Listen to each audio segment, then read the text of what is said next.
அதான் காலேஜ் வேலையே போயிடுச்சுல்ல. காலைல அப்படியே சிலுக்கு சிலுக்குன்னு கிளம்பி போயிட்டு இருந்தா எல்லா வேலையும் போயிடுச்சுல்ல. இனி என்ன? ஏய் மலரு, நீ எல்லா வேலையும் நீ ஒருத்தியை செஞ்சு கஷ்டப்பட்டு இருக்காத, அவளுக்கும் சேர்த்து செய்ய சொல்லு. மகாராணி செய்ய மாட்டாங்களோ அப்படின்னு சொல்லி பேசுகிறாங்க. அப்போ உடனே வந்துட்டு மதியம் எதுவும் பேசாமல் அவங்க வாட்டுக்கு அந்த வேலையை செஞ்சுட்டு இருக்கிறாங்க. அப்போ உடனே மலர் சொல்கிறாங்க, ஏங்கத்த இப்படி பேசுகிறீங்க? நானும் சரி நீங்களும் சரி அடுப்புக்குள்ளேயே கடந்து கடைசி வரைக்கும் நம்ம வாழ்க்கையெல்லாம் போயிடுச்சு. ஆனால் மதி அப்படி கிடையாது. அவங்க வந்துட்டு நல்லா படிச்சிருக்காங்க, வேலையும் போயிட்டுருக்காங்க, நல்லா திறமையும் இருக்குது. யாரோ ஏதோ வேணுனே வந்து பண்ணி அவங்களுடைய வேலையை கெடுத்த மாதிரி தான் இருக்குது. பாவங்க எதுக்குங்க அப்படி பண்ணுறீங்க, இப்படிலாம் சொல்லாதீங்க அப்படிங்கிற மாதிரி பேசுகிறாங்க. என்ன மலர், நானும் பார்த்துட்டே தான் இருக்கேன். நேற்று ஏற்று பேசிகிட்டே இருந்தேன், இன்றைக்கி ஏற்று பேசுகிற. அவள் பேசுனதெல்லாம் கரெக்டுன்னு சொல்லி பேசி சப்போர்ட் பண்ணிகிட்டு இருக்கிற அப்படின்னு சொல்கிறாங்க. நான் யாருக்கும் சப்போர்ட்டெல்லாம் பண்ணல, உண்மையாக நடக்கிறதா சொல்கிறேன். அவள் இன்றைக்கி இந்த காலேஜ் வேலை கிடைக்காம போயிருந்துருக்கலாம், இந்த வேலையை வந்து பர்மனெண்ட் பண்ணாமல் இருந்திருக்கலாம். ஆனால் மறுபடியும் வந்துட்டு நல்ல காலேஜ் ஒரு வேலை கிடைக்கத்தானே செய்ய போகுது அப்படின்னு சொல்கிறாங்க. இதை பார்த்துருக்கிற உடனே மதி சொல்கிறாங்க, இல்லை பரவாயில்ல விடுங்க, எனக்காக யாரும் எதுவும் சப்போர்ட் பண்ணி எதுவும் சண்டை போட்டுக்க வேண்டாம். அத்தை எங்கே பாருங்க அத்தை, ஒரு காலேஜ் மட்டும் கிடையாது, இந்த காலேஜ் எனக்கு வந்து ஏதோ காரணத்தினால வந்து சில பல காரணத்தினால என்னை வந்து வேண்டான்னு சொல்லியிருந்துருக்கலாம்.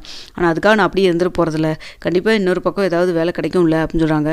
உன்னை வேலைக்கு போக சொல்லி இங்கே யார் சொல்லிட்டு இருக்கிறா? சுரேஷ் சொல்கிறானா, இல்லை நாங்கள் யாராவது சொல்கிறோமா? அப்புறம் எதுக்கு நீ வேலைக்கு போகணும்னு சொல்லிட்டு இருக்க? நீ வாங்குற 10,000 20,000க்கு அதெல்லாம் ஒன்றும் தேவையில்லை. அதான் உன் புருஷன் கை நம்ப சம்பாரிச்சு போடுறான்ல, அவனுக்கு வேலை பார்த்துட்டு அவனுக்கு கூட சப்போர்ட் பண்ணிவிட்டு அதோடு இரு சரியா? இதான் மலர் இருக்கிறா பாரு, மலருக்கு கொஞ்சம் சப்போர்ட் பண்ணிட்டு வீட்டில் இருக்கிற வேலையை செஞ்சுட்டு அதை விட்டுட்டு வேலைக்கு போகிறேன் வெட்டிக்கு போகிறேன்னு சொல்லிட்டு மறுபடியும் கையில் பையை தூக்கிட்டு கிளம்பாத அப்படின்னு சொல்லி பேசுகிறாங்க. அப்போ கரெக்டாக சுரேஷ் வராங்க. நீ காஃபி கிடைக்குமா அப்படின்னு சொல்லி பேசுகிறப்போ, இதாக கொடுக்குற சுரேஷ் அப்படின்னு சொல்கிறாங்க. மலர் நீ போட்டு கொடுமதி அப்படின்னு சொல்லி பேசுகிறாங்க. அப்போ வந்துட்டு ஏமா அவளே வெக்ஸில் இருக்கா அப்படின்னு சொல்லி சப்போர்ட் பண்ணுற மாதிரி பேசுகிறாங்க. என்னடா ஆளாளுக்கு வந்துட்டு இவ வந்துட்டு திட்டுவான்னு சொல்லி பயந்து போய் சப்போர்ட் பண்ணுறீங்களா, இல்லை உண்மையாலுமே சப்போர்ட் பண்ணுறீங்களா? எனக்கு ஒன்றுமே புரியல, இந்த வீட்டில் என்ன தான் நடக்குதுன்னு தெரியல அப்படின்னு சொல்கிறாங்க. ஆமாம் அமைதியாக இருங்கம்மா, அவள் வந்துட்டு மறுபடியும் இன்னொரு காலேஜுக்கு ஏதாவது ட்ரை பண்ணி வேலைக்கு போகட்டும், தேவையில்லாமல் வந்துட்டு கிச்சனில் அந்த வேலை செய்ய இந்த வேலை செய்யுன்னு சொல்லி எதுவும் பண்ண வேண்டாம் அப்படின்னு சொல்கிறாங்க. இதை பார்த்துட்டு மலருக்கு ஒரே ஷாக் ஆயிடுது. இப்போ சுரேஷ்கிட்ட சொல்கிறாங்க, பரவாயில்ல சுரேஷ், நீயாவது வந்துட்டு மலர் புரிஞ்சுக்கிட்டே பரவாயில்ல, அது வரைக்கும் சந்தோஷம். ஆனால் ரொம்பவே வந்து டிப்ரெஷனில் தான் இருக்கா அப்படின்னு சொல்லி பேசுகிறாங்க. அப்போ உடனே வந்துட்டு மதி சொல்கிறாங்க, நீங்கள் சொன்னாலும் சரி சொல்லாட்டி சரி, நான் இன்னொரு காலேஜுக்கு ஏதாவது இன்டர்வியூக்கு 2-3 பக்கம் லெட்டர் போட்டிருக்கேன், மெயில் அனுப்பிச்சிருக்கேன், கண்டிப்பாக கால் ஃபார் பண்ணுவாங்க. பண்ணாங்கன்னா வேகன்சி இருந்ததுன்னா கால் பண்ணாங்கன்னா கண்டிப்பாக என்னுடைய திறமைக்கு நல்ல வேலை கிடைக்கத்தானே போகுது அப்படின்னு சொல்லி பேசிகிட்டு இருக்கிறாங்க. இதை பார்த்துட்டு இருக்கிற உடனே வந்துட்டு, டே சுரேஷ், அவள் வேலைக்கு போகணுன்னு நினைக்கிறியாடா அப்படின்னு சொல்கிறாங்க.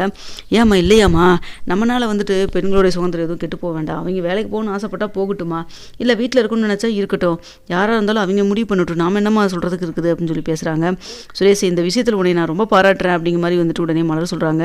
மலர், நீ வர ரொம்ப ஓவராக பேசுகிற அப்படின்னு சொல்கிறாங்க. அத்தை இத்தனை நாளாக பேசலை, இனிமேலாவது நான் பேசுகிறேனே அப்படிங்கிற மாதிரி சொல்கிறாங்க. அண்ணி அப்படி இல்லை, உங்களுக்குமே வேலைக்கு போகணுன்னு இருந்தால் நீங்கள் வீட்டில் இருக்க வேலையெல்லாம் செய்ய முடிய அளவுக்கு செய்யுங்க, இல்லையா ஹெல்ப்புக்கு யாராவது ஒருத்தர் ஆளை போட்டுட்டு நீங்களுமே வேலைக்கு போகிறனா போகலாம், நீங்களும் தானே படிச்சிருக்கீங்க அப்படின்னு சொல்கிறாங்க. இதை கேட்டோன்னா மலருக்கு ஒரு பக்கம் ஆசை வருது.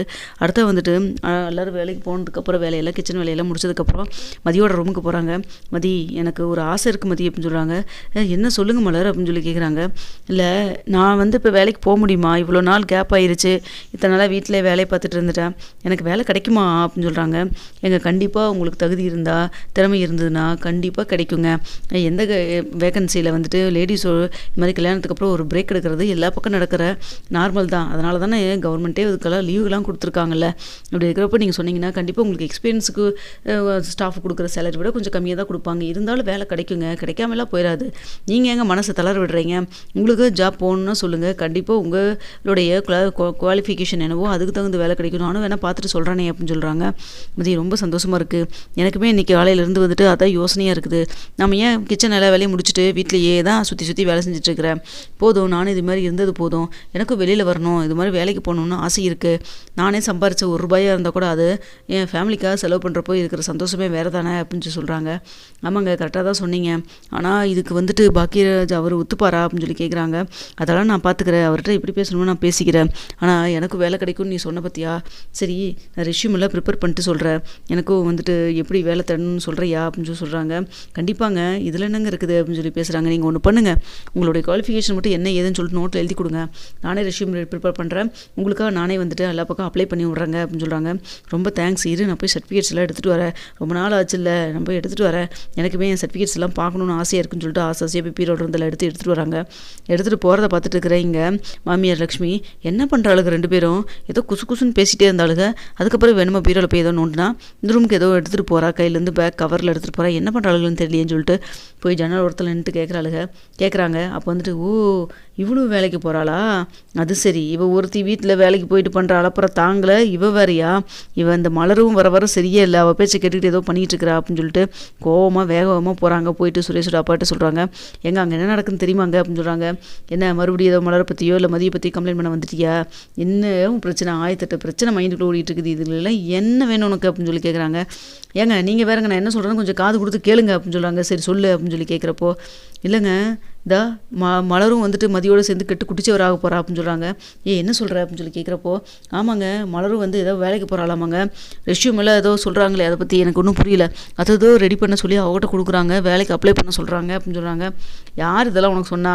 யாரும் சொல்லலைங்க, அப்ளை பேசிகிட்டு இருந்தாளுங்க. அதுக்கப்புறம் போய் பீரோ நிக்கிட்டு எதையும் எடுத்துகிட்டு போனால் என்ன தான் பண்ணுறாளுன்னு போய் பார்க்கலான்னு போகிறப்போ தான் அதான் தெரிஞ்சுதுங்க அப்படின்னு சொல்கிறாங்க. அவங்க பேசுனதால ஒட்டு கேட்டு வந்து சொல்கிறேன் என்கிட்ட அப்படின்னு சொல்லி கேட்குறாங்க. நான் ஒட்டு கேட்குறேன்னா கேட்கலையோ, ஆனால் இதுதான் போயிட்டுருக்குதுங்க, மலரை கூப்பிட்டு போய் கண்டிங்க, ஏற்கனவே ஒருத்தி வேலைக்கு போடுறது பத்திலையாங்க, இவளும் போனான்னு வச்சுக்கோங்க, இவங்க 2 பேர் சேர்ந்துட்டு போடுற ஆட்டத்தை தாங்க முடியாதுங்க, உண்மையாலுமே எனக்கு நெஞ்சொலி வந்துருங்க அப்படின்னு சொல்லிட்டு இருக்காங்க. லக்ஷ்மி கொஞ்சம் அமைதியாரு, அது பாக்கியராஜ் வரட்டும், நம்ம என்னென்னு கேட்க சொல்லலாம், நம்மளை போயில எதுவும் பேச வேண்டாம், கொஞ்சம் அமைதியாரு அப்படின்னு சொல்லி பேசுகிறாங்க. இல்லை நீங்கள் கேட்குறீங்களா நான் கேட்கட்டுமா அப்படின்னு சொல்கிறாங்க. லட்சுமி நான் சொல்கிறத நீ கேட்க மாட்டேன், நீயே வர வர நீ பண்ணுறது பெரிய மிம்சியாக இருக்குது, எனக்கு ஏதோ ஒரு பிரச்சனையை கொண்டு இழுத்து போட்டுட்ருக்குற, அமைதியாரு, பாக்கியராஜ் சாயந்தரம் வருவான்ல, வராமையே போயிருப்பான், அவங்ககிட்ட சொல்லிக்கலாம், கொஞ்சம் அமைதியாரு அப்படின்னு சொல்லிட்டு இருக்கிறாங்க. அடுத்த பாக்கியராஜ் எப்போ வருவாங்கன்னு சொல்லிட்டு வெயிட் பண்ணிகிட்டே இருக்கிறாங்க. பாக்கியராஜும் வராங்க. வந்தோன்னே வந்துட்டு, டேய் விஷயத்தை கேள்விப்பட்டியாடா அப்படின்னு சொல்கிறாங்க. அப்போ உடனே வந்துட்டு என்னம்மான்னு சொல்கிறப்போ, டேய் நீ போடா போய் கைகாலம் போயிட்டு காஃபி குடிச்சிட்டு வா, அப்புறம் பேசிக்கலாம் அப்படின்னு சொல்கிறாங்க. இல்லைங்க அது வந்து நீ கொஞ்சம் அமைதியாக இரு, நீ வந்து தேவையில்லாமல் வந்து பேசிகிட்டு இருக்காத அப்படின்னு சொல்லிட்டு சொல்கிறாங்க. அடுத்தா வந்துட்டு கொஞ்சம் நேரத்துலேயே வந்து பாக்கியராஜ் காஃபிலாம் குடிச்சிட்டு வராங்க. வந்தோன்னே அப்பா சொல்லுங்கப்பா அப்படின்னு சொல்லி கேட்குறாங்க. இல்லைடா ஏதோ மலர் வேலைக்கு போவா போல இருக்குது அப்படின்னு சொல்கிறாங்க. இல்லையாப்பா அப்படியெல்லாம் எதுவும் இல்லையாப்பா, என்கிட்டலாம் எதுவும் சொல்லியே அப்படின்னு சொல்கிறாங்க.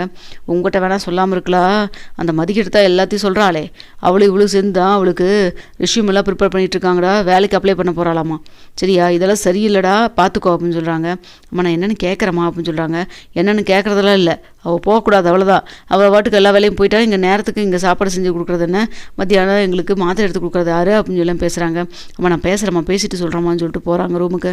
போயிட்டு என்ன மலர் ஏதோ வேலைக்கு வந்து அப்ளை பண்ணுறியாமா, ரெஷ்யூம் எல்லாம் ப்ரிப்பேர் பண்ணுறியாமா, ஓ அதுக்குள்ளே நான் சொல்கிறதுக்கு முன்னாடி தகவல் வந்துருச்சோ அப்படின்னு சொல்லி சொல்கிறாங்க. விளையாடாத சொல்லு அப்படின்னு சொல்லி கேட்குறாங்க.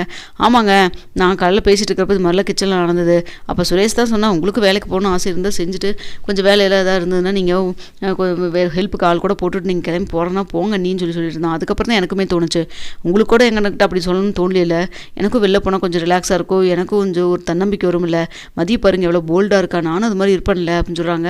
அதெல்லாம் சரிதான், ஆனால் அம்மா அப்பா வேண்டான்னு சொல்கிறாங்களே அப்படின்னு சொல்கிறாங்க. அவங்க எதுக்கு தாங்க ஓகேன்னு சொல்லுவாங்க, மதி வேலைக்கு போகிறதுக்கே வேண்டான்னு சொல்கிறாங்க, நான் வேலைக்கு போகிறதுக்கு ஓகே நான் சொல்ல போகிறாங்க, அதெல்லாம் பார்த்துக்கலாம் விடுங்க, ஃபஸ்ட்டு வேண்டாம் தான் சொல்லிட்டு இருப்பாங்க, அதுக்கப்புறம் நான் சம்பாதிக்க ஆரம்பித்தோம்னா ஓகே அப்படின்னு தான் சொல்லுவாங்க, யார் தான் வந்துட்டு போயிட்டு வான்னு சொல்லி சொல்ல போகிறாங்க, விடுங்க பார்த்துக்கலாம், அவங்க சொல்கிறதுக்கெல்லாம் நான் வந்துட்டு ஆமாம் சாமின்னு சொல்லி இனிமேலும் வந்து மண்டையாட்டிட்டு என்னால் இருக்க முடியாது, நான் வேலைக்கு போகிறேன் அவ்வளோதான், நீங்கள் சொன்னாலும் நான் கேட்க மாட்டேன் அப்படின்னு சொல்லி பாக்கியராஜ் சொல்லிடுறாங்க.